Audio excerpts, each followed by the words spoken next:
Words are symbols that bring someone to a concept.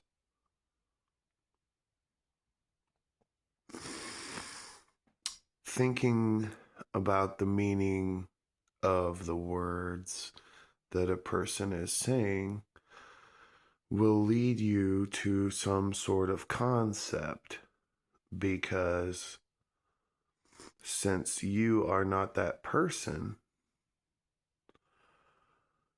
and you're only experiencing their description,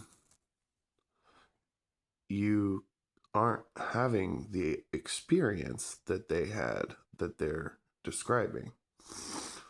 But if you shut your mind off and relax all the way, you can hear more when someone is talking.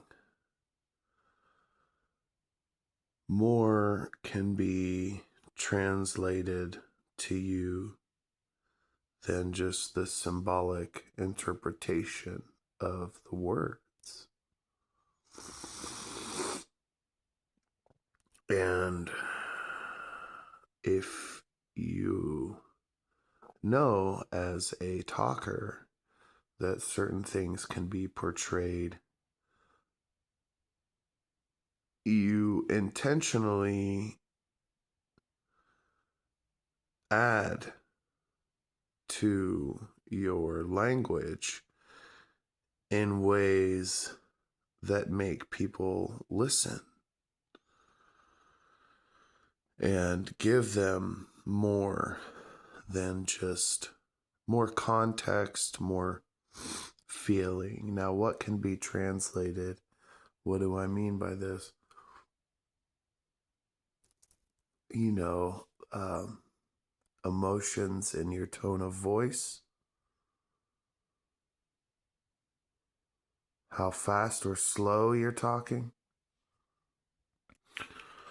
If someone is listening intently and the person talking is a detailed describer of things, they can even get imagery, mental pictures of where. So it's almost like there's a balance between the experience you have listening to somebody talk and the way that they're talking slash how intently you're listening.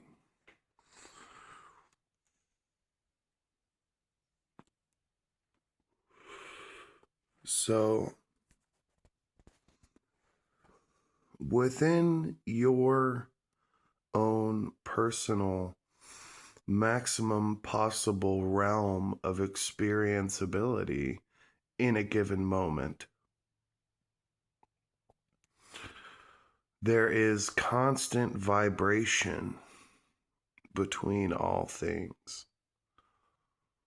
And there is space between all things as well. But the frequency at which each individual part on the same level of the universe is vibrating is going to give you a tone, a Hertz number for the entire universe that you can see. You know what I mean? Because you get so far away, sound won't travel fast enough to get to you.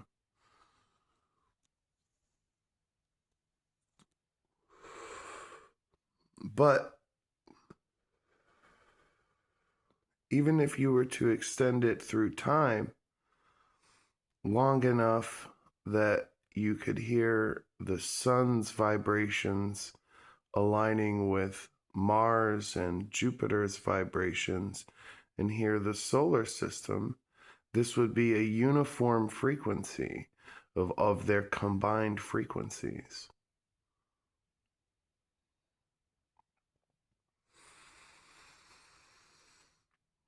And so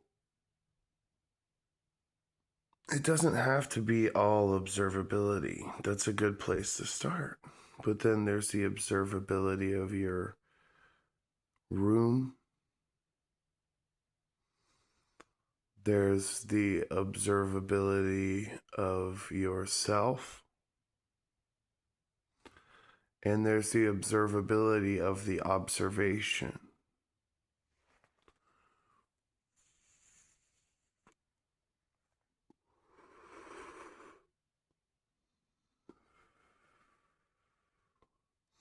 You know what I'm saying? The planets and the things in space and in the room are one circuit.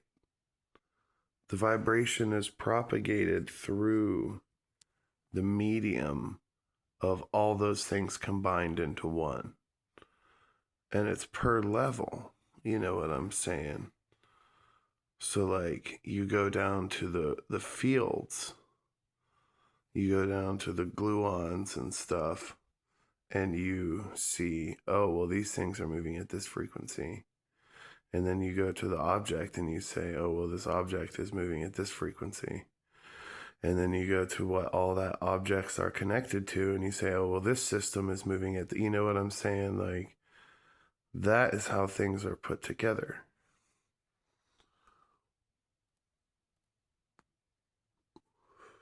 But you also have to energize the brain because it's a living organism. It needs energy to do what it does, just like a slug. And so the best ways to feed your brain are light, sound, water, and vitamins and minerals. And then thinking about things. Literally, it's been that simple the whole time. You won't find it in a textbook. You won't hear about it at the gas station. But literally tapping your forehead, waking up your brain, letting it know that you are ready for it to function and you're awake and aware and here, is going to make it function better. It's not just your diet. It's how much light you take into your eyes and skin. It's what kind of sounds, and literally wake it up, tap on it. But here's the trick. You got to do it with something that human. Let it know that it's not a natural thing, you know. You got to actually focus on the light, or you have to tap in a pattern that's not going to be found, you know. I mean, you can just tap your forehead 3 times and it sort of will wake up your brain, but